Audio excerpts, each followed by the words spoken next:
This is the Authentic Sex Podcast, real-life conversations about sex, pleasure and relationships. I'm your host, Juliet Allen.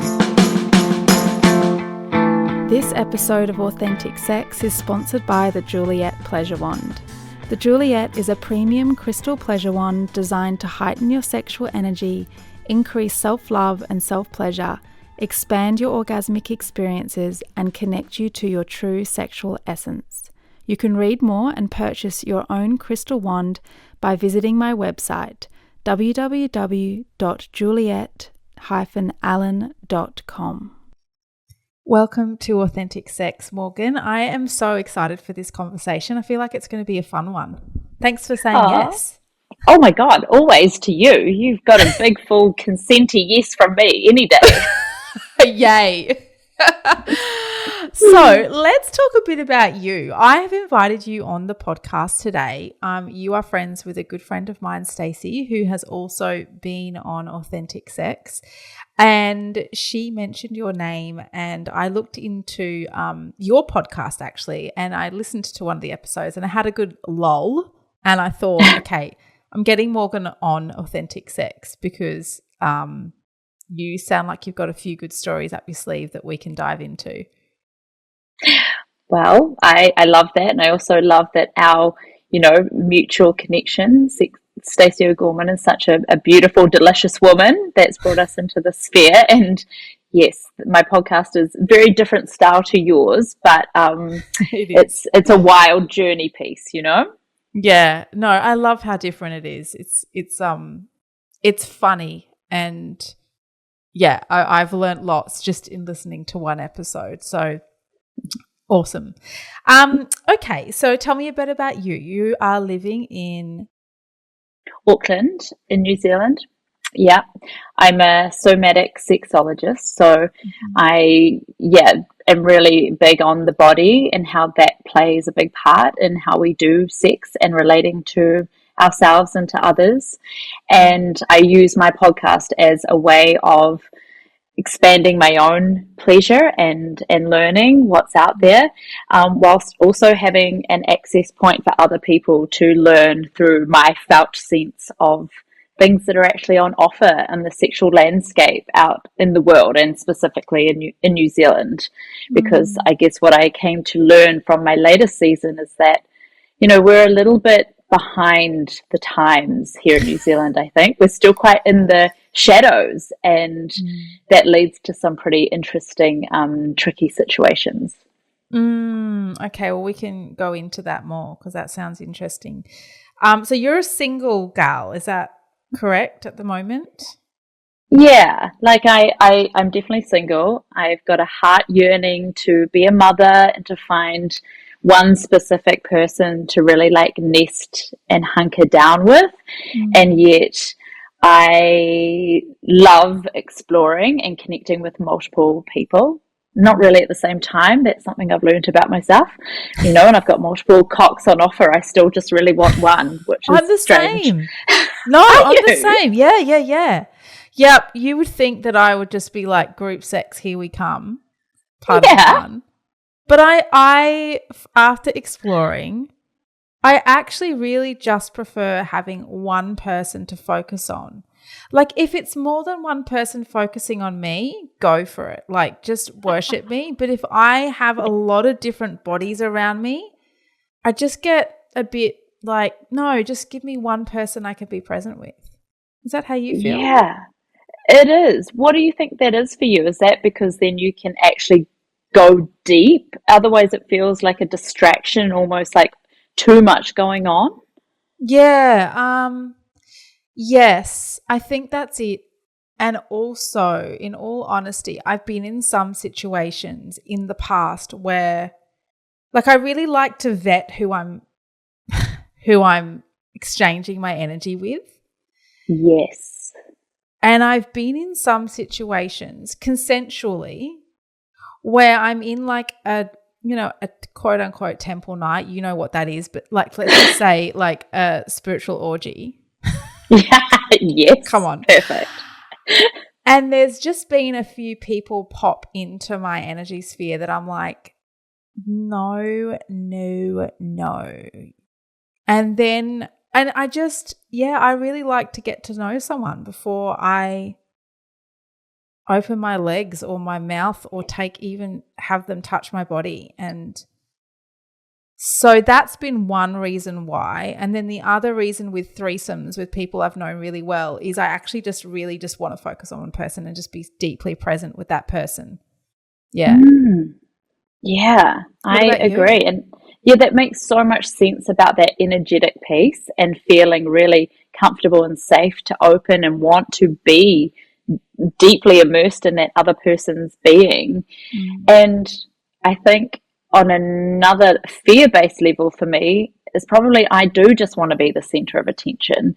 And if there was other people, what would happen? Like, would I be left out? Would I be, I don't know. That is a fear for me. I want to be consumed and be the centerpiece. Totally get it. You want to be like the queen amongst the. I get it. Yeah. I'm the same. Yeah, that's why I say if there's two people worshipping me or 2+, go for it. If it's all about me, you've got the green light, but not. Not me dividing my attention. Perfect. Well, I'm pleased I'm not alone in this. I'm glad we're on the same page with that one. Yeah. So back to your journey. So, you are yearning for that deeper relationship to come into your sphere where you can like hunker down. I love that, hunker down. Such a good word. But also right now you've been exploring all sorts of things as a single woman, which I find so exciting to talk about because I'm on the opposite end of the sphere right now. Yes, well, exactly. And, we often think, the grass is always greener. And so it is about like where we find ourselves. And, with my heart longing and yearning, I don't want to be devoid of pleasure or expanding or feeling like I'm missing out on these potential delicious moments. And so I took a friend, I call him my cowboy, a play partner, to all these kink events that were happening. And I kind of took him as safety, but also so that I could have someone that I already felt really comfortable with to explore maybe sexually, if I felt it. And I just really was curious, like what is happening out there, if I really wanted to get amongst it. And also I think it's good to be on the coalface for my clients, so that I can actually recommend things of what is out there. And I do have a lot of single women that want to connect with people or expand in spaces, but don't know where it's safe to go or what would actually happen. And honestly, like I was quite naive. I did not know what was actually happening on the kink scene and if it was safe. And it blew me out of the water. It pushed all my boundaries, and some bits, have heightened things that I knew about myself. But now I'm like, I'm going to follow that pathway a little bit more. And then had other bits that I learned where I absolutely do not want to go into that realm. And that's good to know, Yeah, absolutely. And I think that's a sign of a great sexologist is somebody who's really has explored and continues to explore throughout their life while they're practicing, because like you say, you've got so many women coming to you, as do I, who are just wanting to explore and wanting to open their heart and their mind and their pussy to all these new experiences. And yet if I hadn't had them or you hadn't had them, then what have we got to offer? We're like, well, you could do this, but yeah. Yeah, it's one thing to read a textbook and have the theory, right? It's a different thing to have a felt sense of that experience. Yeah. So let's go into some of these kinky experiences that you've explored. There was a really out there one, the wrestling one. I was like, wow, this is cool. Like, it doesn't surprise me. Nothing surprises me, as it probably doesn't surprise you. Like, nothing surprises me. But that one was cool. But I go for it. What's one of the more kinkier ones that you've explored that really challenged you potentially, and you were like, oh wow, this is a thing. Yeah, and then we'll go into some of the more cruisier. Yeah. Well, that wrestling one that you're mentioning, that was a primal play evening. And so that was all about, primal, which is, you're really using your body in a really primal, animalistic way. And I thought that was going to be really weird, and I was really scared about that. But actually that became one of my most favorite nights. And I took a wrestling mask along just because I didn't know what was going to happen. What the fuck? How do you have a wrestling mask at the top of your cupboard ready for that moment where you where do you even purchase a wrestling mask? Well, I actually bought this wrestling mask in Mexico City when I went to a wrestling match years ago, before even becoming a sexologist was on my radar. I just thought, I just have to get amongst this, and I've just kept it with me for years. And so when I was going to a wrestling party, I was like, perfect, that mask is going to do me well. And to be fair, it actually helped me get into the mood. And I guess because it was covering half my face, it gave me this confidence to kind of hide behind a little bit and to get into character. And I didn't know if other people would bring masks or what, but there were people in like wrestling outfits ready to go. So I wait, let's just backtrack. So a wrestling, let's call it primal play. So let's just talk about how does that link to being sexual? Because I know people are listening and they're like, what the fuck? Like, yeah, what's going on here? Yeah, tell me a bit about it. What we're trying to achieve with primal play is about coming back. It's like a rewilding back to your animal instincts, where we're not actually stopped by a filter of like, is this sexy? Am I making a weird noise? Is this okay? It's more of this really back to your instinctual animal sexy bits where you can roar and groan and hiss and move in a way that, we are animals really when it comes down to it. And that, I've had that kind of sex before without knowing or labeling it as a primal sexy session. I've just been a fucking wild mongoose, and so this was kind of like a full permission to get back to that space with the body whilst relating to other people. And intentionally, it sounds like, rather than just being in the bedroom with your man and he's roaring and you're like, okay, we're going there, or what the fuck. So it's more of a place where people can go and really like explore that part of themselves. That's right. So they use wrestling because it is so physical. It's the body on body. It's touching. It's survival because you're kind of fighting in a way.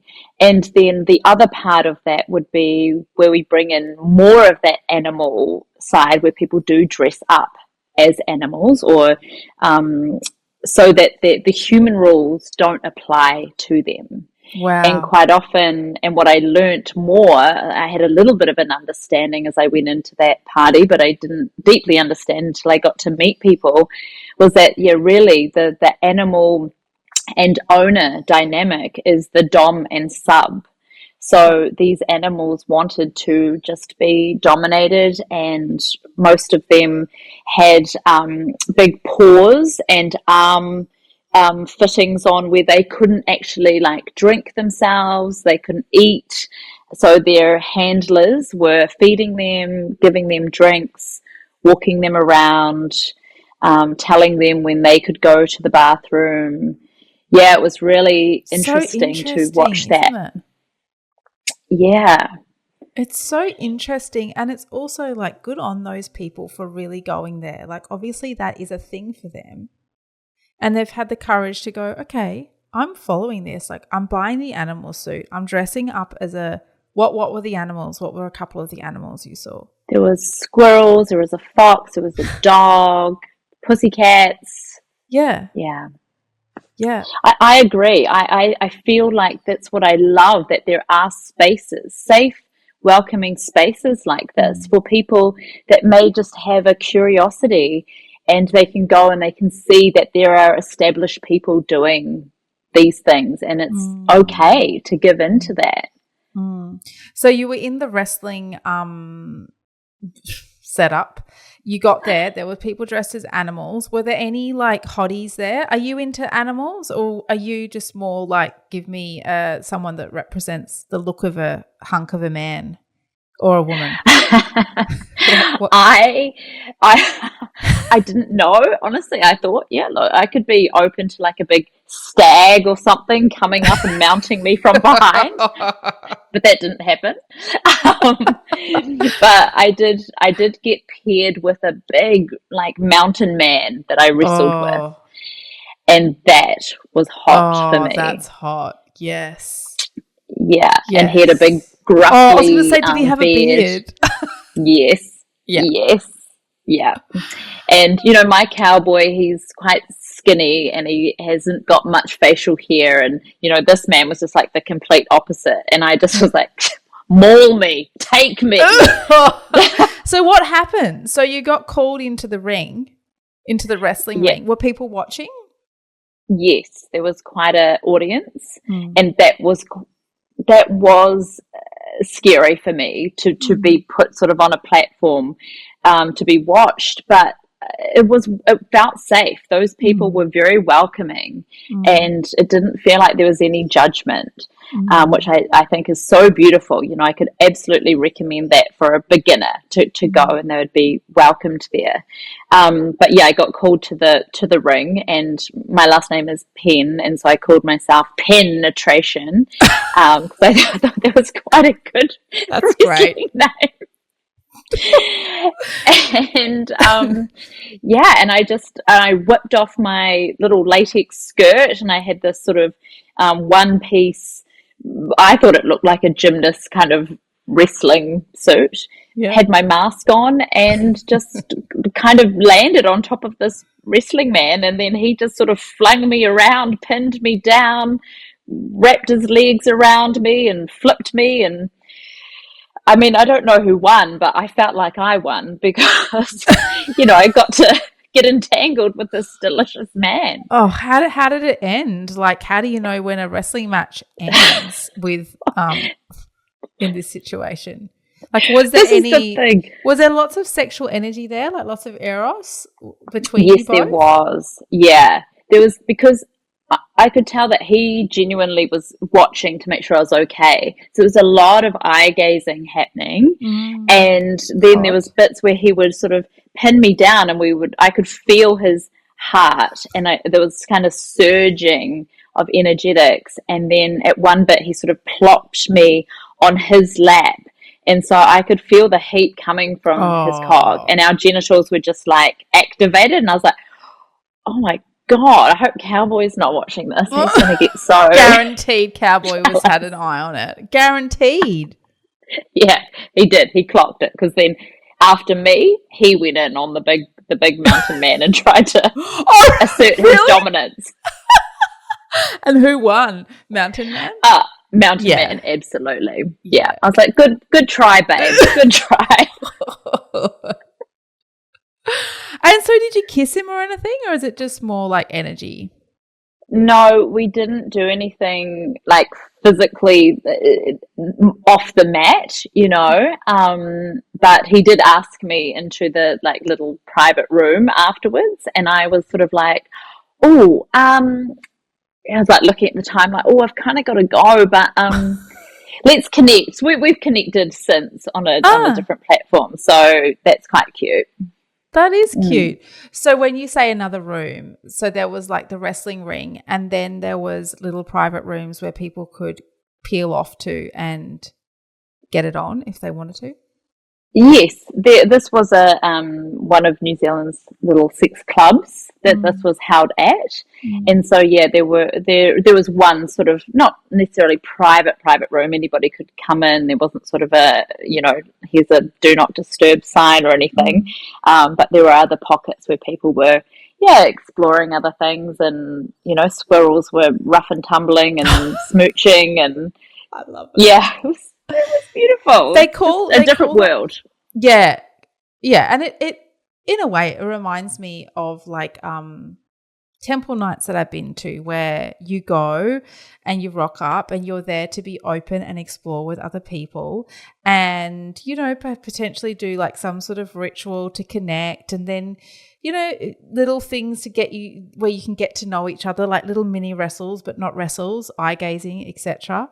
And then if you want to, you can kind of connect deeper with whoever you've formed a bit of a connection with in that time. Just same, but you're wrestling, and you can dress up as animals. Exactly. No, you're not wrong. And that's why I suppose it wasn't a foreign concept to me, because I've done those kind of temple nights as well. And I actually love that, when it's sort of the space for you to get a sense of lots of different people, and then whoever you are sort of resonating with, you can then go deeper or have a bit more of a one-on-one time, or but I mean, that's the thing. It's a space to relate differently than hitting the clubs and then just grinding on somebody, and there's sort of alcohol and and then oh god, it's just messy. Whereas this just feels a lot more conscious and connected, and really consenting, intentional. That's the word. Totally. Yeah, I love it. Okay, so that evening, so you and Cowboy are just like play partners. Do you like are you in some sort of relationship, or what's the deal there? Are you open to talking about it? Because that's, for a lot of people, it's unusual for someone to have someone that they're sleeping with or being intimate with, and then taking them to, and this is the mainstream I'm talking about, and then taking them to some sort of sexual exploration setup, like a wrestling night, together, and wrestling with another guy with Cowboy watching. So, do you debrief after these evenings where you explore together? Yeah, it is. I will talk about it because I think it's really powerful for single people, because, Cowboy and I, we've been good friends for years, and there's always been something that's a little bit more than friendship, like a little flirt or a little something. And so, Cowboy and I have been going to these events and doing these things together. We still haven't actually had penetrative sex. And we will make out, we will smooch, we will touch each other, we will, spoon, spend the night together, and yet we haven't actually gone there. One of the events we went to the swingers party, and afterwards we got invited back to a hotel with these other two swingers. And, he watched me get eaten out on, a bed with, these other people. And, he was all about it. And he was really celebrated me. But we always do debrief, and we always talk about how we both feel about it, and if we're all good, and if we need any sort of aftercare around those things. But it's so interesting because he has got my back. Like, whenever we go into those things, he knows that ultimately I'm the one looking for a potential partner, and not that I'm looking for them in these spaces, but it could happen. And so, he's been in long-term relationships before. He's not looking for that. Like, in his dream world, we are together, and we have got, ethical non-monogamy happening. He's willing to give me a baby. And I'm like, I don't think we talk about babies like, oh, I'm willing to do this. Here you go. But there is, I'm about to turn 38. I'm realistic about time passing. The fact that he is a beautiful man, he's never let me down. Is this something I think about? Do I choose to have, I'm never going to bring eggs out of my body and freeze them and do that. That doesn't feel right for my body and my morals. But could I actually procreate with this person and co-parent and have some kind of a relationship and still have my other dream of hunkering down at a different stage of life. I don't know. Yeah. I can totally see why you would consider that. Especially, I understand, like, when you're 38, you're like, oh, gosh, I've got to kind of have babies soon. But then I'm 42 next month and I'm still going to have more babies. So I'm like, that whole theory is out the window now for me. It's like, but I definitely panicked around that age. Oh, did you? I panicked at 36. I was like, oh, I need to be having more babies by now. But then I ended up having Sol at 38. But anyway. Oh, yeah. I see how, you'd be considering that. Because you're going to meet that hunker down guy. It's just a matter of time, right? Totally. And I'm not going to, fast track anything for the sake of fear of my body, and because I do have faith in that. And but I mean, it's been beautiful to have him to explore with, to have my nervous system soothed and pleasured in a way of like just being held, or face strokes, or being seen by a safe man, that in itself is really healing. Yeah, wow. I have to interrupt this episode to let you know that today is sponsored by Pleasure School. Pleasure School is a monthly membership where together we study intimacy, conscious connections, and how to embody our true sexual essence. Every month, students of Pleasure School access members-only educational content across a wide range of formats, including written, audio, video, and guided home study. Pleasure School is led by myself, and I'm also joined by other teachers who are pioneering in the fields of sexuality, relationships, and holistic health. This is your chance to join a unique online school like no other in the world. Learn more and join Pleasure School at www.juliet-allen.com. That's JULIET-ALLEN.com. Okay, so let's talk a bit more about some kink stuff that you've explored. I mean, you've gone to a swingers party. What else have you done? We could go the swingers party because lots of people would be quite curious about that. Is there any other situations you feel to share? Yes. Yep. I think like I hired a sex worker. Oh, this is a big one. All right. I need a cup of double shot coffee for this. This is great. Because I saw this. Because I went and looked at your Instagram and I was like, oh my God, this woman's out there. Like, good on her. Tell me about this, because I love this. Love that you've done this. Well, I just thought, do you know what a dream. Imagine just paying somebody to show up for you and service you in a way where you can say whatever you want because you're paying for it, as long as, I mean, they have to still consent, obviously. But I just thought this could be so empowering and a game changer, because I feel like, it's always been socially acceptable for men to do, but for a woman to do, like, there's been all these stories about, oh, what's wrong with her? Or why don't you just go out and meet somebody and take them home? And, but to actually have the power of paying money and choosing this for myself, I wanted to see what it was like.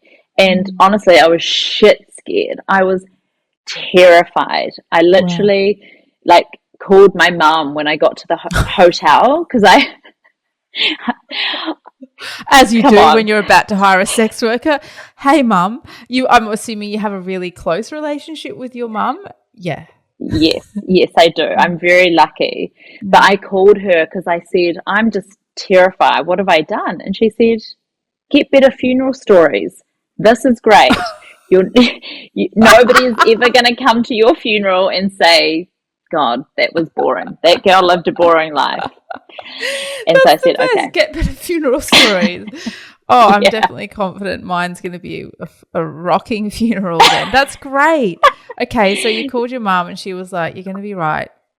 Yeah, she just said, you know your body, don't do anything you don't want to do, and just have fun. And she's like, and let me know how it goes, and let me know if I can have his number if he's good. I was like, you're wild. Apple doesn't fall far from the tree. No. But this guy, to his credit, he called me a few days beforehand and he asked me about what I wanted and what I liked sexually. And I said, oh, this is really interesting. And yet I don't even know if my body's going to open to you. And he was like, what? And I said, well, don't worry, I'm going to pay. Like, I paid for the boyfriend experience, full overnighter. Oh my gosh. Did you get to choose what he looked like? Did you see him? What's the deal there? Yeah, so it's like quite limited in terms of finding a heterosexual sex worker. It's a bit more common for like gay men to service other men. But in New Zealand, you know, it's just very limited, and you almost have to choose a body and you don't get to see the head.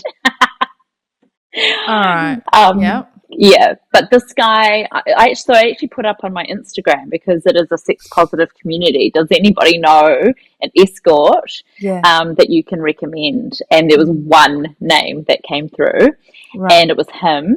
And I started following him.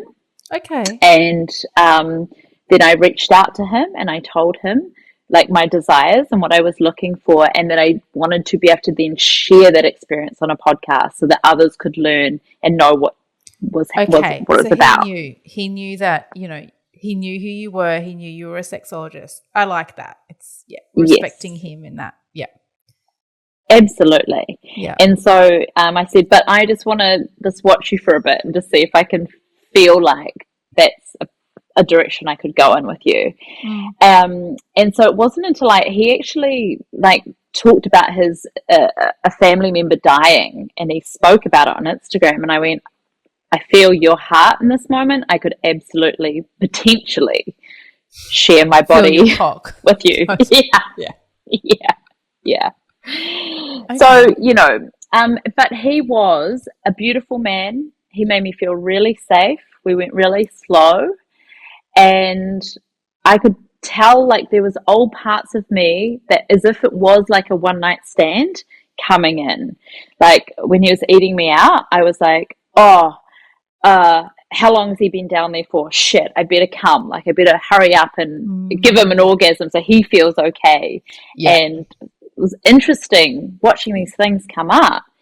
And then kind of rejigging myself to the point of like, hang on, you've got all night. Don't you dare be trying to rush orgasms or fake, you know, I even had considered like faking it, you know, which is, I've thrown that out years ago. And, you know, so I said to him at one point, okay, just honey, that feels so good, but I don't think I'm going to come in this moment. So let's just, you know, push pause. And he kind of slowly crawled up over my body, and he said, did I say that was the aim of what I was doing? And did I say you could come yet? And I was like, oh God, hot. So hot. So hot. So how old was he? He was 24, so he was a good few years younger than me. He was younger, and good on him for having that confidence. I mean, I guess those lots of young guys do, but yeah. I had sort of said to him in terms of what I like that night, I said to him, I would like you to take the lead, actually, because I so often find myself doing that. I just want us to melt into each other, but you to drive things. So he really came into that dominant role. It was beautiful. Wow, how interesting. Did you end up having penetrative sex? Yeah. And it was interesting because when he was munching me out that time, it felt really intense. You say eating out and munching out. It's so good. It's so old school. It's like, is it? Do you think it's old school? It's old school. It's like, for me, it's like, it's, I don't know why. Maybe it's a New Zealand thing where you're like, that's what you say, you know, there's the cultural kind of differences in like. What do you call it? I would say when he was going down on me, or when he was going down on me. What would I say? Yeah, no, but I love it. I love the difference. I think it's like it gives a visual. You really do want. It gives a good visual. Good. That's what I want. I feel like if I was with a client, I'd be saying oral or, like be quite clinical about it. So I think when I'm talking about my things, I get a bit more feral. Yeah. No, I like it. I like it. So what was your goal? Like, what was your reasoning behind hiring a sex worker? Was it so that you could experience it and then share that with others, potentially other women who wanted to do that? Or was it for you to get have the experience of just being in full power of like, I'm paying you, you service me? I don't know. What was it? What was the driver behind it? It was about what happens, what from go to woe, what does this process look and feel like? And a good test for me, like, can I hold all my values and all the things I've learned in this space as well? And I guess, the difference of that than going out and just like finding a guy in a club and having a one night stand. What is the difference here? And can That's this be a really good point? Yeah, like, can I create what I'm desiring? Because I think that's what I see with a lot of single women is they are desiring really good sex. And can we have that, whether it's with what, like the first time with somebody that we're never going to see again, or can it be the first time with someone we're going to get married to? Like, how do we do that? Do we, and it's like, how do we show up in those spaces and say what we want and be truthful about our needs to be able to open or to have good sex? Or can we be in a space where we can hit pause, or, hey, I need a drink of water, I need to piss, like whatever it is. For some reason, this experience for me, knowing that I'd paid for it, I could be so myself. Like, I didn't, whilst I was holding him and his desires and caring for him at the same time, it really just focused around me. And that was a different experience. I'd never, as a woman, had that before. It's cool how you say what's the difference between a one-night stand and hiring a sex worker. Because for me, what's coming up for me, if I were to hire a sex worker, would be like, I wouldn't know where his cock's been or his mouth has been, or like, it just feels like he potentially has been, sleeping with a lot of women, right? And then for me, that feels a bit like icky, in all honesty. But I have had many one-night stands with men I have met, in my 20s. I've just met them. I don't know their sexual history. I don't know how many fucking women they've gone down on in the last week, or, and I've taken them home and I've had sex with them. What's the difference? Probably the sex worker is a more conscious choice to be like, okay, I don't know. Like, I'm glad you said that, because it helped me get my head around it. Yes. Well, that is the thing, societal conditioning. I had a lot of judgments on a male sex worker, and I had to move through all of those things. And exactly like what you just said, I was like, I have had one night stands, and that's right. You do not know the history. You do not know who they were with an hour before, or what they were up to, exactly. and so this was good for me to question, to feel, to move through. Even the fact, like, I hired a really nice hotel so that it wasn't like a grimy motel hidden out the back of the city so that nobody saw me. I wanted it to be the whole experience really pleasurable and really bring it into the light and celebrate it. I did end up bumping into my hairdresser as I was about to meet him. Like, of course you did. So classic. But that's life, Yeah, exactly. Yeah. What about the swingers? Like, when you explored swinging and you went to it, where did you go? Tell me a bit about that one. Yeah, so that was a big event that had been put on that sort of happens yearly within Kiwi Swingers. And it was, they'd done really well, like beautiful food, beautiful performers. It was a mythical creatures ball, so people were dressed up. And I guess that added to the... What did you dress up as?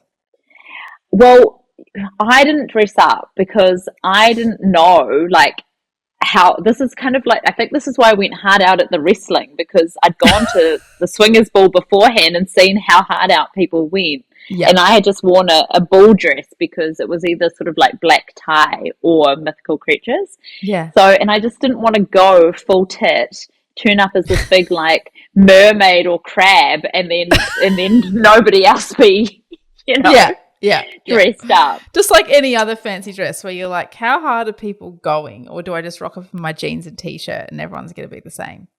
You never know till you get there. No, but people had really put in a lot of effort, and there was like this guy who called himself a manicorn who was dressed up as a centaur. He even had like high heels with like hoofs, big hoofs on, and furry pants. Wow, he went all out. Yeah, bless him. Wow. He really honed in on me as well, which I got a bit pissed off with him, especially once he took the furry pants off. I was like, you're not sexy to me anymore, Manicorn. Get out of here. Did you and Cowboy like hook up with anyone that night? Like, were there people there that you were drawn to and that you explored sexually with? Or was it more just about being around the energy of it? Yeah, the energy of it was really good for us. And what we found within our own dynamic, which we were also discovering as we were going into these spaces, was that there is a very strong dominatrix in me. She came through that night, and I've learnt that she shows up when I'm actually feeling quite out of my depth and I want to control the situation. Got it. And so, bless wee Cowboy, he'd actually taken some mushrooms that night because it was like mythical creatures. He was like, this is going to be great. And I was like, oh, God. So he was in slow-mo, and the downstairs area of this party was the play area. Yeah. And by the time we got down there, everyone was going for it. There was just like group sex, foursomes, threesomes, people jerking off. It was all go.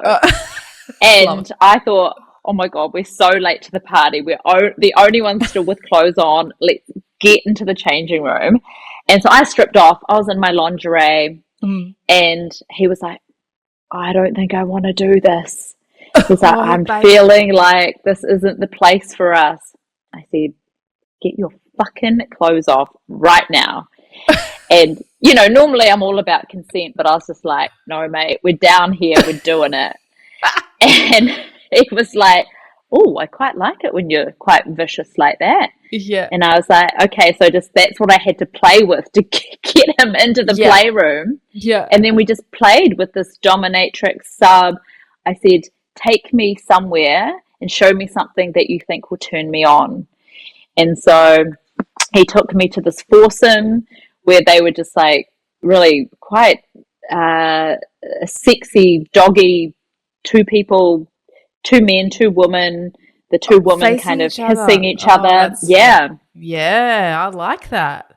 Yeah. So that was quite hot, but we sort of played with our own things. People would come in, I'd let them like smooch my ankle or stroke my leg or something or lick my neck, and then I'd be like, okay, that's enough.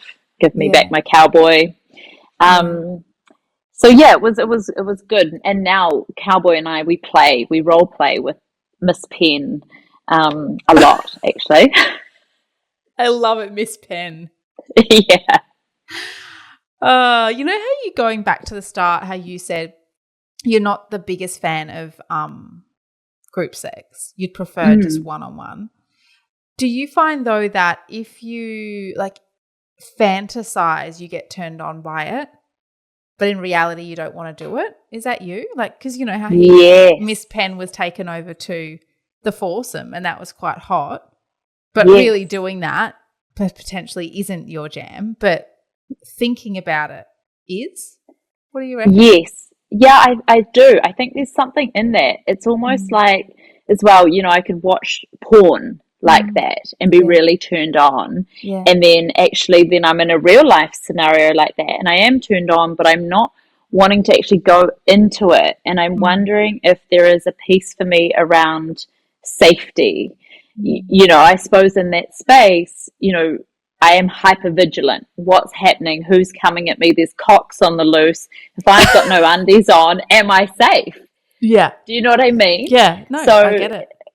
I could jerk off in bed watching that porn and get really turned on because I'm in my safe zone, my nervous system's relaxed, and yet in a space like that, I'm quite upregulated, unsure about if I go into a certain scenario, then how does it end? Or am I safe? Or what happens to Cowboy? Or can I just have full gay abandon and go into it?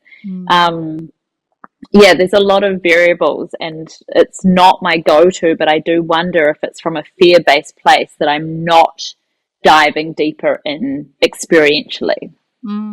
What would you say though in situations like I know some of the places that you have spent time in, like more spaces where Tantra is practiced. Do you feel safer in those spaces or not? Because when I started exploring Tantra years ago, my fear was I'm going to be in a room full of people having group sex and I'm going to feel unsafe. But then when I began to explore that world, I realized there was so much around consent, and there was such a conscious approach to sex and group sex and all the things that I realized it was just my stuff. Like it was okay to say no. And I guess in the past I had just I just had rolled with sex because I thought that's what you did. But yeah, what's your experience like in those kind of environments?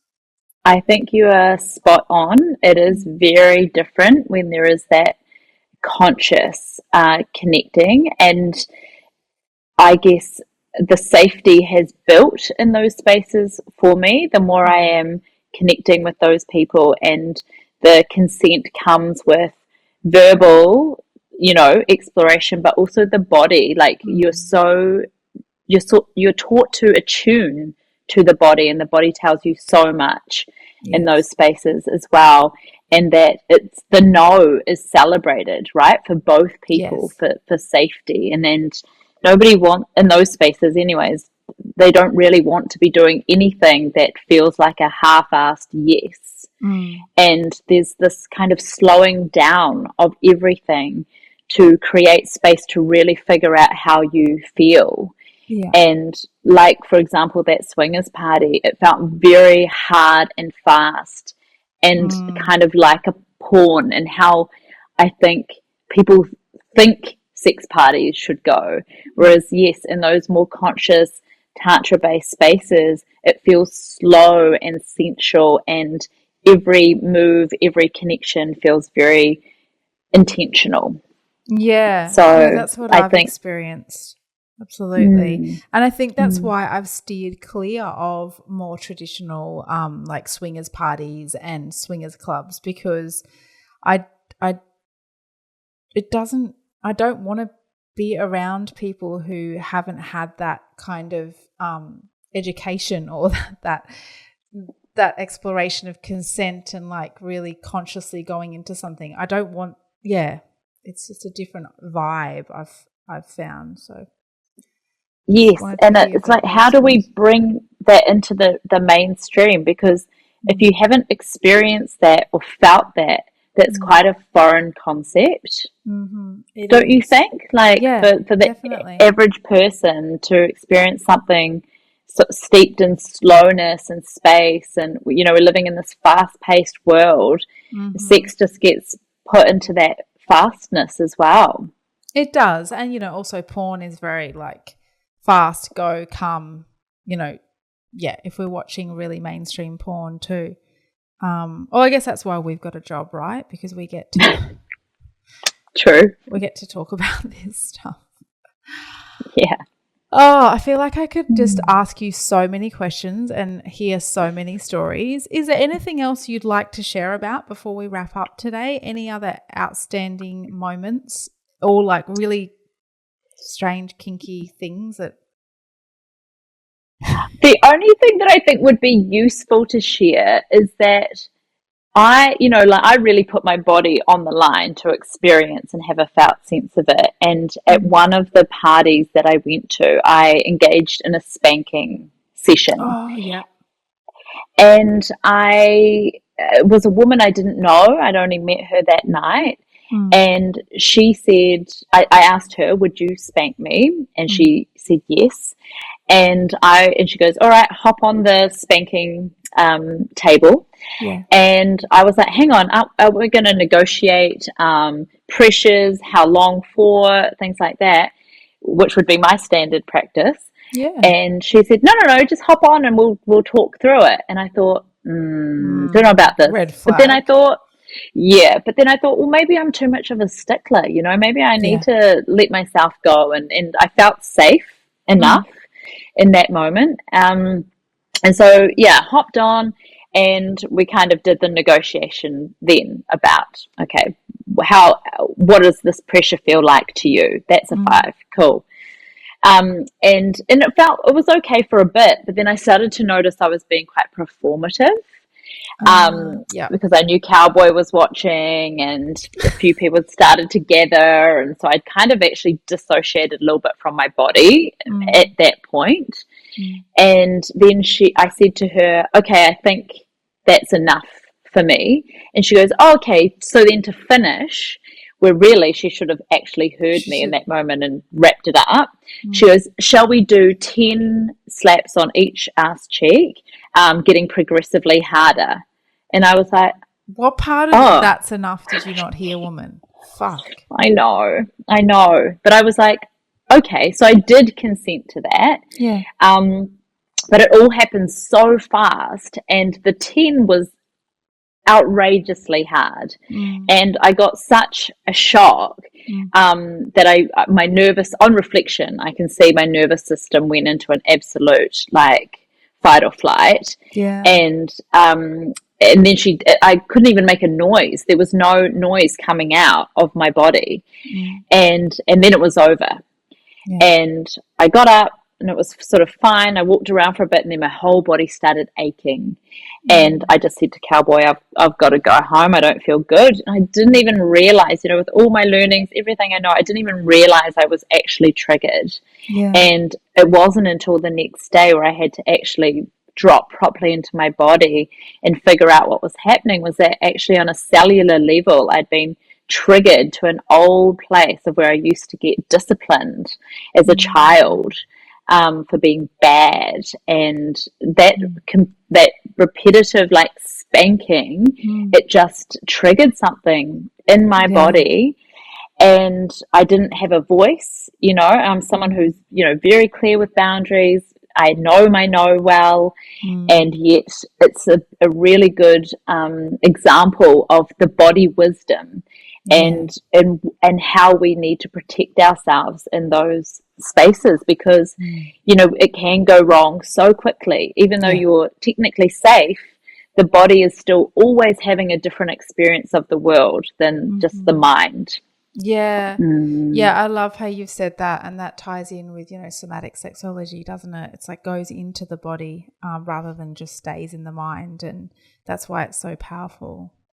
Yes, and why we really need to tread carefully in those spaces. Absolutely, yeah. So what would you have done differently if you were now, having had that experience, if you went back into, say, a spanking workshop or whatever it is? What would you have done differently? Yeah, I would have said, before I had even lost my power, and going into, by pulling my skirt up and having my ass on display, before I got anywhere near that, actually negotiating with hands what those slaps, the pressure would be like, and to do a pause and a check-in before escalating anything. Yeah. And that if I sort of say, bring it to a close, to clarify what that means. What does bringing it to a close mean for you? Does that mean stopping right now, or do you want to do something else to bring it to a close? So it comes down to just spaciousness, to be able to feel, and communication. on the topic of spanking, it's so interesting. Before I learnt about spanking, I just thought spanking was spanking. Like if a lover spanks me on the ass, it's just a smack, boom, done. But then I found myself with a lover who facilitated spanking workshops, and I learnt so much. It's not just a smack on the ass. There's so much to spanking, right? Like, this is for the people who are listening who are kind of, their ears are pricked up. They're like, what? Like, what do you mean pressure? I just smack her on the ass and we get on with sex. Or, there's so much to it. And I loved learning about that. And it really opened my eyes to that part of sex. And I don't know what I'm trying to say here. Do you get what I'm trying to say? I get exactly what you're trying to say. And it is actually a beautiful thing to play with in the bedroom, or to bring you back into the body, actually, to feel, the things that get released in the brain when you do that. If you're with a safe person and they know what they're doing, is actually a really beautiful thing. And the body gets a little bit of a high from it.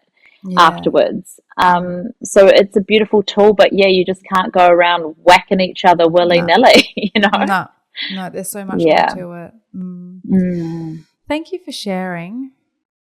My pleasure. Thanks for listening. Oh, it's been a pleasure. I've learned so much. No doubt everyone listening has just had their eyes opened to, especially the sex worker story. I really love that. And the wrestling and the animals and the spanking and all the things. So thank you. Appreciate you. Love how open you are and honest you are, and just it's so inspiring to meet another woman who's just so open to trying new things and doing that for herself and her clients. Oh, well, thank you for being such a pioneer in this field. I've got so much love and admiration for you and the trail that you've blazed for all us women and all the world of opening up to sex. So thank you. Oh, pleasure. Okay, Morgan. So for everyone listening who has just loved listening to your stories, where can they find you? Give us your Instagram. Probably your Instagram would be the easiest way, but also what's the name of your podcast so people can find that? Yes, I am Morgan the Sexologist on Instagram. And if you want to listen to my podcast, it's called sex.life. So there's a couple of seasons there to wrap your ears around and get all juiced up on things. I do a lot of sharing on Instagram about the podcast. Great. Okay, awesome. So jump on over to Morgan's Instagram if you want to learn more and listen to her podcast. Thank you for listening to this episode of the Authentic Sex Podcast. If you love the show, please hit follow wherever you are listening and leave me a review. And if you really, really, really loved it, please share the podcast with your friends, family, and social media followers. Doing this together as a community, we can make an impact and support the world to feel more sexually empowered and free, and just get the word out about these free resources. If you'd like to join me for daily updates and inspiration, you can find me on Instagram, which is at Juliet, Juliet _ Allen, ALLEN. And you can also head on over to my website to join any of my offerings, Pleasure School, the Intimacy Blueprint, and you can also treat yourself to the Juliet Pleasure Wand at www.juliet, Juliet, -allen.com.